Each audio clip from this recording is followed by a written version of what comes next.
Okay. The company is a service company doing toll packing. What is toll packing? Toll packing is, it does the products of our clients. We don't own any particular product, but we do the products for our clients. What kind of clients does your company have? The big multinational, Nestle, Okay. L'Oreal, Unilever, IDS, Okay. it's a warehouse logistics company. Yep. In the local big companies, it's San Miguel Corporation, Okay. Unilab, NutriAsia, the condiments company, Petron Corporation, Yes. Pascual Laboratories. So you do the packaging for some of their products. Yes, You pack yes. them. So the finished product we see in shelves, in supermarkets, a lot of these are probably the handiwork of your company, B-Merck Enterprises You're right, Incorporated. you're right. Okay, now interesting what you said. You are an entrepreneur and you started your business at 46, at the grand old age of 46 years old.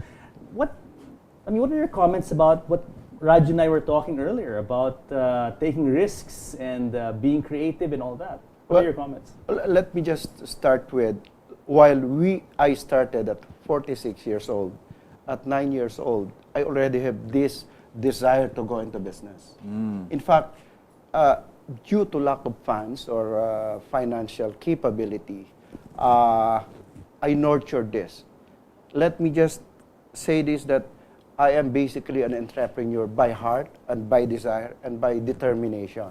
Why? Because at 9 years old, I already talked to my father that I'd like to be an employer. At the time, it's called employer and employee. Now it's entrepreneur. And I said at that time, Dad, I'd like to be an employer. Yes. That's a key word at the time, employer. You want to be a boss? I want to. No, what I told him is that I wanted to help my townmates. I grew up in a rural town. I'd like to give jobs to my townmates at the time, and but because of lack of funds, it's in there. And I work as a corporate executive. I was a corporate executive of a multinational company. And by force of circumstance, when my wife passed away, I took leave of the company and run the business at 46 years old. Now, Raju, Yes, sir. you have met a lot of people in the course of your work and the course of writing your book. Yeah. Are these traits, is this trait that Mr. San Pedro is telling us now, Well, is this a common thing among entrepreneurs? Are they like at a young age, people are born entrepreneurs, or they somehow wake up and they one day say, oh, I want to become an entrepreneur? Oh, let's say that there is fire burning in all of us. Yeah. It's the quality of the fire. It's the blueness, the depth, the heat, and the ragingness of the fire that's important.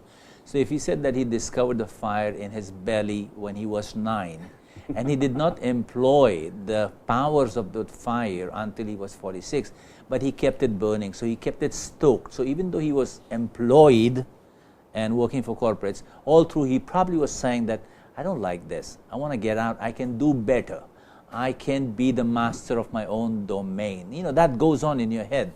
And so entrepreneurs, there is a certain amount of entrepreneur in all of us.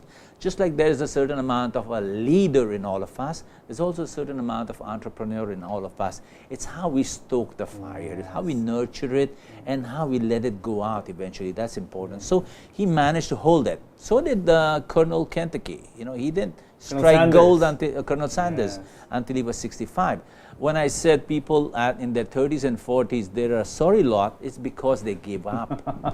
I don't mean that all of them. I said a lot of them too. Yeah. Yes, they failed to pursue their dreams. Now, Mrs. San Pedro, I have a question taking up on what Raju said. Yeah. Did you feel that way? I mean, being an employee until you're near midlife, did you feel that way, that somehow you would see things and say that, hey, I can do this better? I have a great idea, there may be a certain frustration that you cannot put into action yet. Yes. What are your ideas? You're right. I did feel that way. In fact, when I was working, I was a very successful corporate guy. I'm part of the executive committee. Oh. And I helped grow the big company that I work with. You can see the difference when I run my company, I had 10 people under it.